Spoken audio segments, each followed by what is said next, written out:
এই কথাটা জগৎ জোড়া। মানুষ বলে যে মানুষ বায়াত নিল না সে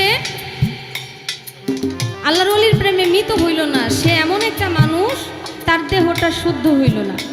গুরু ধরলে নাকি জিন্দা মরতে হয়, মানে দুনিয়াতে আছে এরপরও সে মরে গেছে, থাকতেও সে মরা। গুরু ধরা জিন্দা মরা, এই কথাটা জগৎ জোড়া। গুরু হবে কারা? আসলে প্রকৃত গুরু কারা? গুরুর কি গুরুত্ব আছে খুলে বলো সবার কাছে, কি অর্জন কি বর্জন করে গুরু হইল তারা? আমার যিনি গুরু তারও হাত আছে, আমারও হাত আছে। আমার গুরুরও পা আছে, আমারও পা আছে। উনিও চলতে পারে, আমিও চলতে পারি। ওনার মুখ আছে, উনি খায়, আমিও খাই। তবে ওনার কাছে আমার কেন যাইতে হবে? ওনার মধ্যে আলাদা এমন কি আছে যে আমার গুরুর কাছেই যাইতে হবে? আমি কিভাবে বুঝতে পারবো ওই মানুষটার মধ্যে আমার চাইতে আলাদা কিছু আছে? আমি কি লক্ষণ দেখলে বুঝতে পারবো যে উনি আমার গুরু? আমার এই গানের মধ্যে যে কথাগুলো বলা হইল, আমার গুরুর কাছে আমার প্রথম আকুল আবেদন থাকবে এইরকম, আমার গুরু যেন আমার প্রতি অসন্তুষ্ট না হয়ে নিজের সন্তান হিসেবে আমাকে গোছায় বলে, বাবারে এই রাস্তাটা ভুল, এই রাস্তাটা সঠিক। আমি আমার গুরুর কাছ থেকে জানতে চাই এবং মানতে চাই। কারণ জানতে জানতে মানুষ জাননেওয়ালা হয়, এর পাশাপাশি অন্যায় কাজেও লিপ্ত হয়। জানার নাম ধর্ম না, মানার নাম ধর্ম। আমি জানতে চাই, মানতে চাই। বিশ্বাসে বস্তু মিলে তর্কে বহুদূর। আমি বিশ্বাস করে আপনার সাথে মিশতে চাই, কিন্তু এর জন্য শক্তিশালী কিছু প্রমাণ আমাকে দিতে হবে। আমি ঘুরে ফিরে এই দুনিয়ার মধ্যে বুঝতে পারতেছি না গুরু কোথায় গিয়ে ধরবো। আমি যে গুরু ধরবো, কি জিনিস হাসিল করলে আমি নিজেই শিষ্য হতে পারবো? আমি কিভাবে বুঝতে পারবো যে আমার এখন শিষ্যত্ব গ্রহণ করা উচিত? কারণ আমি ঘুরতেছি ফিরতেছি, আমার ভিতরে মনটা স্থির নাই। আমি কিভাবে আমার নিজেকে স্থির করে আমার গুরুর কাছে বায়াত নিলে আমার গুরুর সেবায় আমি কাজে লাগবো?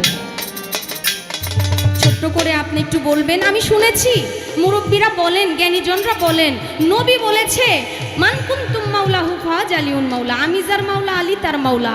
আমার নবীর বংশধর হযরত আলী করিমুল্লাহ ওয়াজহু পাক পাঞ্জাতনের একজন, উনি নবীর বংশধর। কিন্তু নবীর বংশধর মানে নবীর আহল যারা, তাদের কাছে বায়াত গ্রহণ করতে বলেছে। কিন্তু আপনি কিভাবে আমার নবীর বংশধর হইলেন? আমি যে বায়াত হব, আমি যার কাছে বায়াত হব, সে কি আসলে নবীর বংশধর নাকি অন্য কিছু? যদি নবীর বংশধর হয়ে থাকে তাহলে উনি কততম বংশধর? আর যদি বংশধর না হয়ে থাকে তাহলে কিভাবে নবীর বংশ হইল? এটা তো আমার একটু বোঝা দরকার। কারণ সে নবীর বংশধর না হইলে তার কাছে বায়াত হওয়ার প্রশ্নই আসে না। আপনি আমাকে একটু হাতে ধরে বোঝাবেন, বলবেন এইভাবে আমি নবীর বংশধর।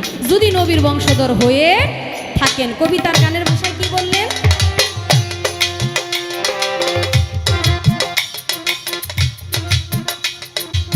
গুরু হলো কোন বাজাতে, খুলে বলো কোরআন মতে, কি বলেছে বর্তমানে ওলি আল্লাহ যারা।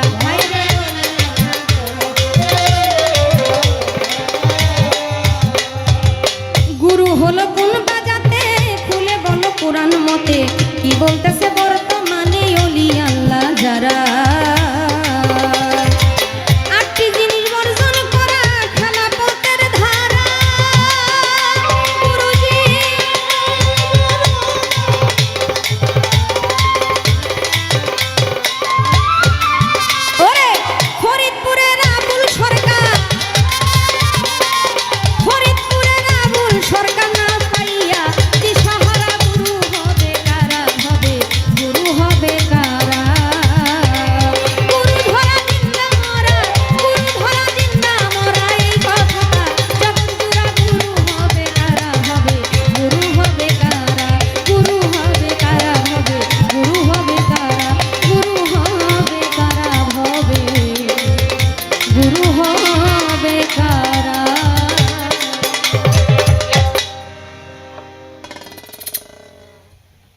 ছোট্ট করে একটি গান রাখলাম, যার দরবারে, যাকে উপলক্ষ করে আজকের এই গান।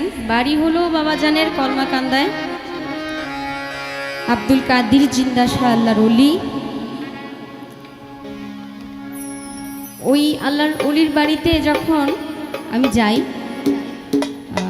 4-5 বছর আগে, অনেকটা দূর তো, মাটির রাস্তা দিয়ে যাইতে হয় আফজাল কাকার মুর্শিদের বাড়ি যেহেতু। তো মুর্শিদের জন্য ভক্তের মন সকল সময় এক ধরনের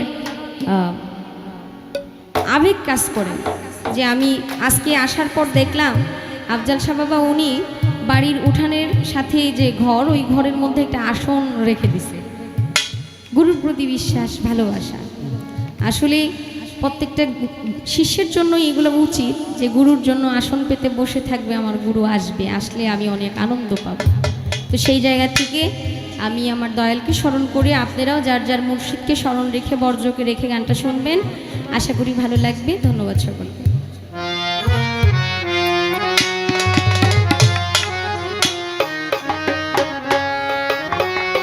আসন পাতিয়া রহি